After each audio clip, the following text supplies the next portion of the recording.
ঘন্টা পার এখনো চলছে হুমায়ুন কবিরকে জিজ্ঞাসাবাদ। রেজিনগর থানায় হাজিরা হুমায়ুন কবিরের।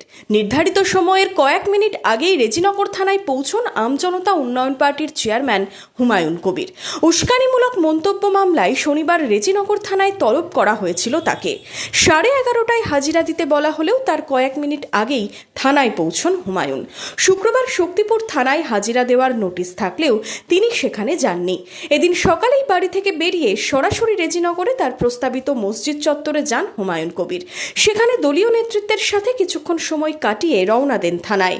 হাজিরা দেওয়ার আগে কি জানিয়েছিলেন হুমায়ুন কবির? কর্মীদের একটাই কথা বলবো, তারা হয়তো অনেকে ইমোশনালি আবেগে বা কেউ পার্টির চেয়ারম্যান হিসেবে হিতাকাঙ্ক্ষী হিসাবে কেউ হয়তো কোনো রকম উচ্ছৃঙ্খলতা যাতে না করে, কেউ যাতে কোনো প্ররোচনায় পা না দেয়, তারা যাতে শান্তিতে থাকে, তারা যাতে যে কটা দিন যদি আমাকে জেল কাস্টডিতে পাঠায় যেতে হয়, তো সেটা যাতে এলাকায় তারা নিজের শান্তিতে থাকে, শান্তভাবে থাকে, কোনো প্ররোচনায় পা না দেয়, কারোর সঙ্গে কোনো ঝামেলায় না জড়ায়, এটাই বলবো।